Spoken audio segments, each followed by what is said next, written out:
क्या एक सिंपल सा वाटरमेलन किसी की जान ले सकता है? मुंबई में एक फैमिली ने रात को तरबूज खाया और कुछ ही घंटों में एक के बाद एक 4 लोगों की डेथ हो गई। आज हम शांत दिमाग से समझेंगे, क्या सच में वाटरमेलन डेंजरस हो सकता है या फिर इसके पीछे कोई और हिडन रीजन है। और सबसे जरूरी, आप और आपकी फैमिली को सेफ रहने के लिए क्या करना चाहिए। आप एक बार इमेजिन कीजिए, मुंबई का पायधोनी एरिया, एक नॉर्मल फैमिली गैदरिंग।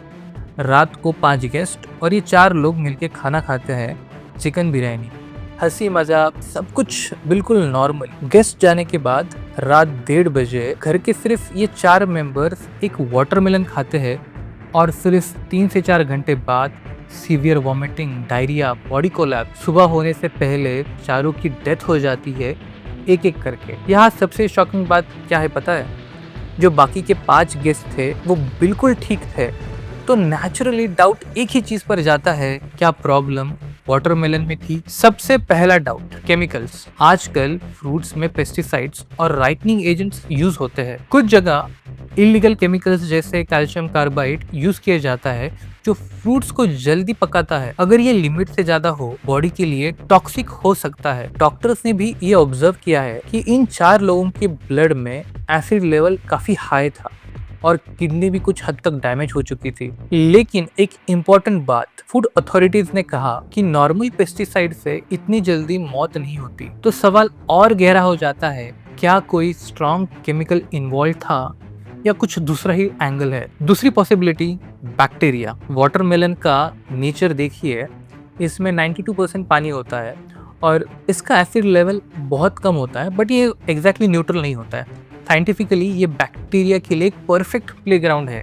अगर फ्रूट्स प्रॉपरली वॉश नहीं हुआ या कट होने के बाद गर्मी में बाहर पड़ा रहा, तो उसमें सैल्मोनेला और ई कोलाई जैसे बैक्टीरिया इसमें एक्सप्लोसिव ग्रोथ करते हैं। लेकिन एक सवाल है, बैक्टीरियल पॉइजनिंग में असर होने के लिए 12 से 24 घंटे लगते हैं। यह सब कुछ सिर्फ 4 घंटे में हो गया। क्या ये बैक्टीरिया था या कोई खतरनाक केमिकल?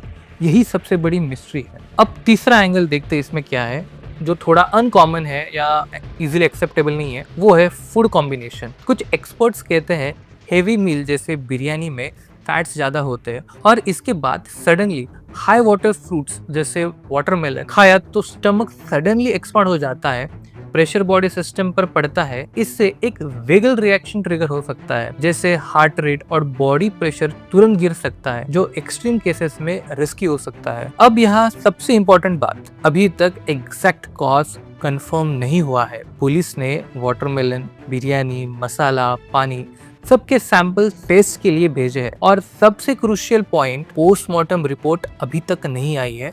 उसे लगभग 15 से 20 दिन लगने वाले हैं, तब क्लियर होगा एक्चुअल कॉज क्या है। और कुछ डॉक्टर्स ये भी कह रहे हैं, हो सकता है तरबूज मेन रीजन ना हो, बल्कि कोई और स्ट्रॉन्ग टॉक्सिक हो। देखिए, इस इंसिडेंट ने नेचुरली फियर क्रिएट किया है कि तरबूज खाना अनसेफ है, लेकिन सच ये है, तरबूज जनरली सेफ होता है। प्रॉब्लम तब होती है जब हैंडलिंग गलत हो या उसमें कोई कंटेमिनेशन हो। आप सिंपल प्रिकॉशन घर पे ले सकते हैं। तरबूज को कट करने के बाद हाथ को कलर लगा तो मत खाना। पहले से कट हुआ वाटरमेलन अवॉइड करिए लेना। अगर स्मेल या टेक्सचर अजीब सा लगे तो उसे बिल्कुल मत खाना। सच बताइए, क्या आप अब तरबूज खाने से डरेंगे? कमेंट्स में जरूर बताना।